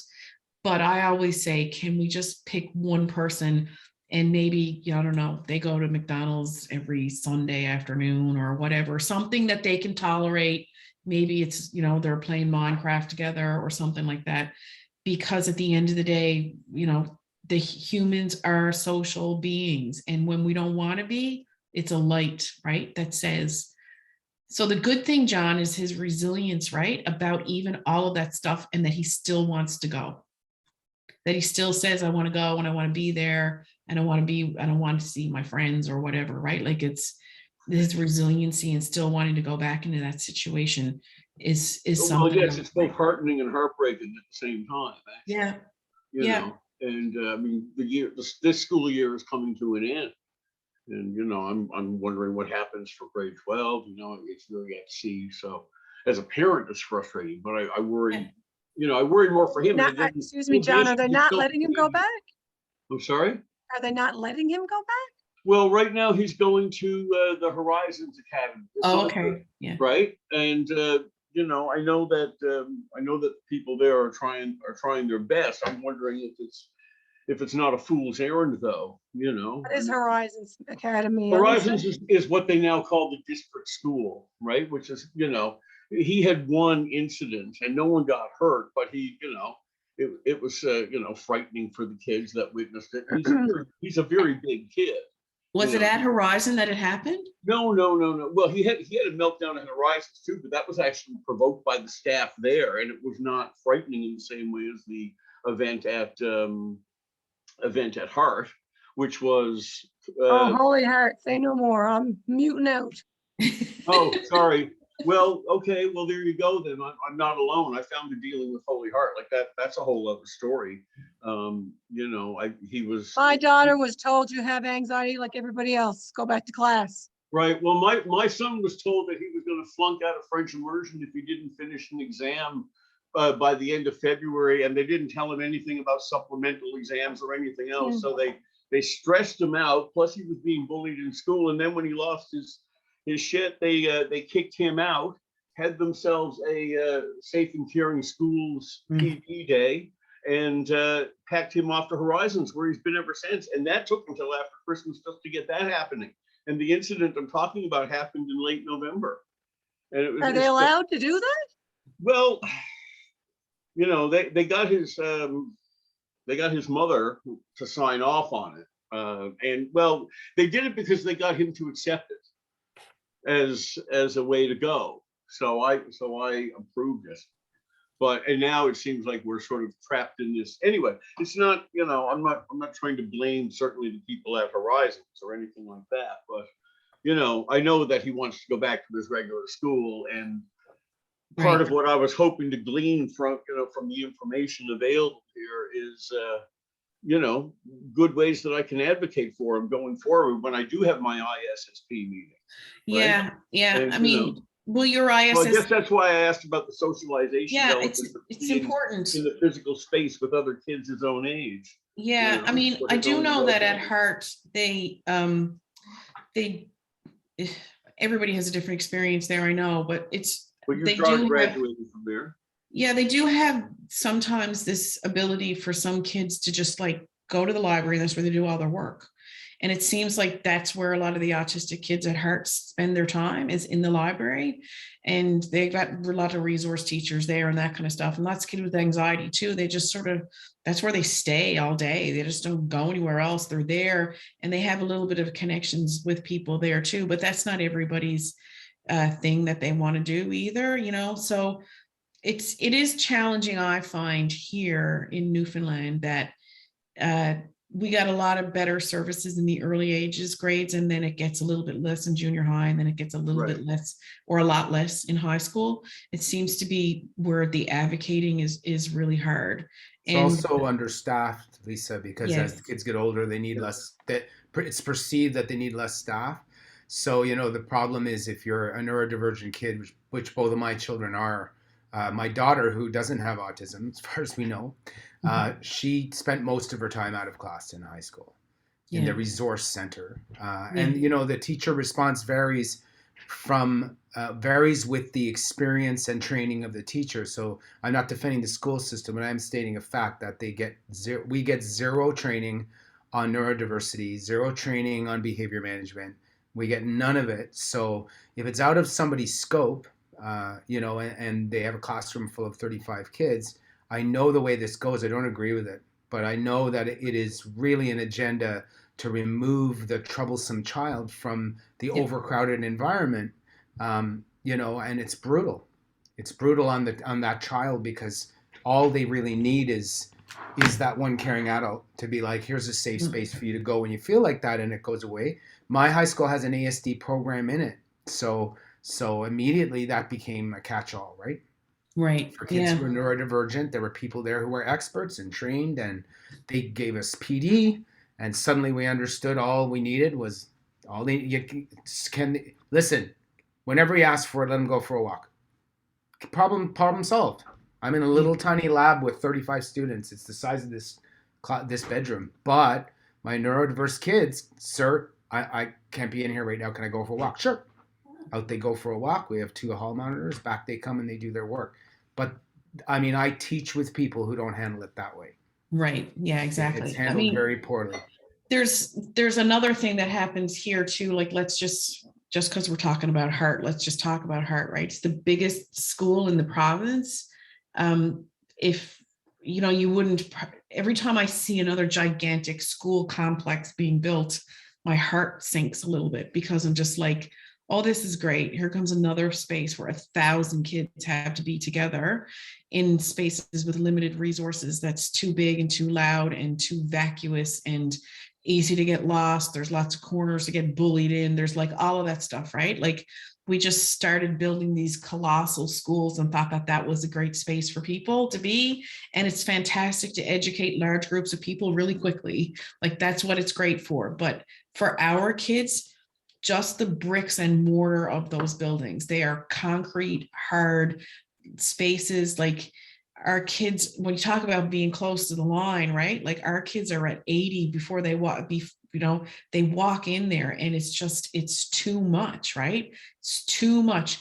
And they're not even, sometimes kids who are really aware kind of go, oh, this is loud for my ears. And they wear the big cans over their ears, or they're smart enough to wear their sunglasses and their baseball hats and stuff like that. But the majority of our kids, they don't even really know that that's the thing that's pissing them off, because we haven't taught them about the interoceptive stuff and the sensory stuff and what to do and put on your ball hat and keep your sunglasses on and all that What I kind of can stuff. tell you is that a population of 1,000 children can learn how to accept neurodiverse people in there far better than the adults, I would say. Oh yeah, They can very quickly figure out, oh, she learns a little differently. Sometimes she's going to make some noises.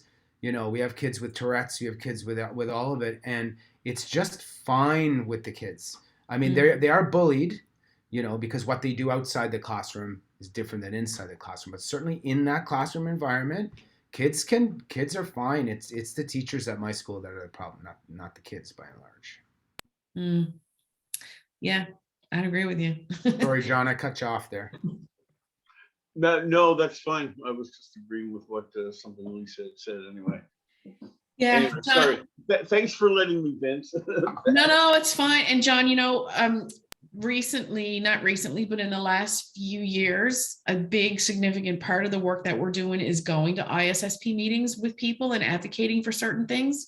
So, yeah, like well, you're probably going to hear from me. Like I say, you probably expect an email from me anyway. Yeah. At some point, Okay. I mean, hopefully we can get Joe back in for next year, and he can slip back in with his friends and not lose any credits this year. And we'll see how it goes. I'm doing what I can, and so are they. Yeah. But I mean, it was they mountains out of molehills, and just again, the worst, like all the stuff you were saying don't do as a parent is what they did do as a school. Yeah, I know. Anyway. Yeah, I know. And that's sad. And I mean, and I love my son, and I don't want his world to get smaller. I want his world to be as big as possible. And so does he, and he does want to go back. So that's why I'm willing to fight this hard for it, Yeah, absolutely. If you want any assistance around, trying to create some empathy for that, you let me know. I can help out. Okay. I appreciate that. Awesome. Okay. Well, that's great. Right. Lisa, I have a big question, and people don't have to stay around for it, and I'd be more comfortable asking it when the recording is on. Oh yeah, I'll take it off. Okay. Yeah. All right. Well, I'll leave you guys to it. Thank you again, Lisa. Nice to meet you, James, everybody. Yeah, you too. Okay.